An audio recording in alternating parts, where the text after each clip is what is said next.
தெருக்களில் உள்ள சாதி பெயர்களை நீக்குவதில் அரசியல் செய்ய வேண்டாம் எனவும் இந்த விவகாரத்தில் இபிஎஸ் திரித்து பேசுவது சரியல்ல என்றும் அமைச்சர் தங்கம் தென்னரசு தெரிவித்துள்ளார்.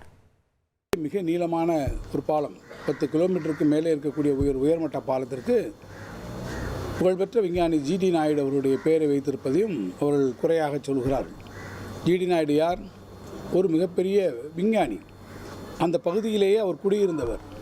எனவே அந்த சாலைக்கு அவருடைய பெயரை கோவை மாவட்ட மக்கள் மாத்திரமல்ல, ஒட்டுமொத்த தமிழ்நாட்டு மக்களுக்கும் ஒரு மாபெரும் அடையாளமாக, ஒரு விஞ்ஞானியாக விளங்கிய அவருடைய பெயரை சூட்டுவது என்பது சால பொருத்தமாக இருக்கும் என்கின்ற வகையில்தான் அவருடைய பெயரை நம்முடைய மாண்புமிகு முதலமைச்சர் அவர்கள் சூட்டி அது பல தரப்பட்ட மக்களாலே அங்கே வரவேற்றிருக்கிறார்கள். இப்போது அவர் என்ன சொல்கிறார் என்று கேட்டால், ஜிடி நாயுடு பேரிலே நாயுடு என்று இருக்கிறது என்று சொன்னால் அவருக்கு வெறும் ஜிடி பாலம் என்றால் வைக்க முடியும்? அந்த பாலத்திலே அவர் ஜிடி நாயுடு பாலம் என்று வைக்கிற போது தான் அவர் இன்னார் என்று அறியப்படுகிறார். தமிழ்நாட்டிலே கூட பார்ப்பேன் என்று சொன்னால் பல்வேறு தெருக்களுக்கு அந்த காலத்திலே கூட இப்போ திராவிட இயக்கத்தினுடைய தலைவர்களில் ஒருவராக இருந்த டிஎம் நாயர் அவர்கள், டிஎம் நாயருடைய பேரிலே நாயர் என்கின்ற சமுதாய முன்னட்டு பேர் இருக்கிறது, பின்னட்டு பேர் இருக்கிறது என்கின்ற காரணத்தால் நீங்கள் நாயர் என்பதை எடுத்துவிட்டால் வெறும் டிஎம் என்ற பெயர் இருந்தால் அது எவ்வாறு சரியாக இருக்கும்?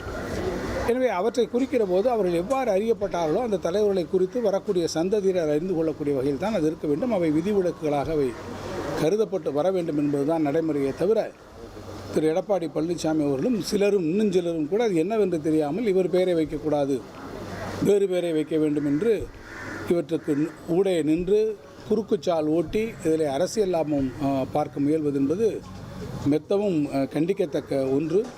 எனவே எத்தை தின்றால் பித்தம் தழியும் என்கின்ற நிலையில் இருக்கக்கூடிய எதிர்க்கட்சி தலைவரும், அந்த நிலையை பின்பற்றிருக்கக்கூடிய வேறு சில அரசியல் கட்சி தலைவர்களும் இதனுடைய உண்மை நிலையை உணர்ந்து தமிழ்நாடு அரசு எந்த நோக்கத்திற்காக இந்த அரசாணையை வெளியிட்டிருக்கிறது, அதைப்போல ஜிடி நாயுடு அவருடைய பெயர் எந்த நோக்கத்திற்காக சூட்டப்பட்டிருக்கிறது, அது விதிவிலக்குகளாக அந்த பெயர் சூட்டப்பட்டால்தான் எந்த தலைவர் அதை குறிக்கும்.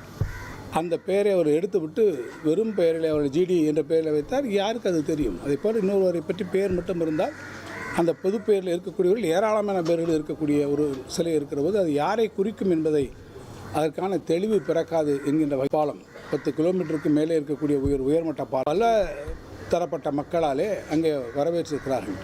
குறிக்கிற போது அவர்கள் எவ்வாறு அறியப்பட்டார்களோ அந்த தலைவர்களை குறித்து வரக்கூடிய சந்ததியினர் அறிந்து கொள்ளக்கூடிய வகையில் தான் அது இருக்க வேண்டும். அவை விதிவிலக்குகளாக அவை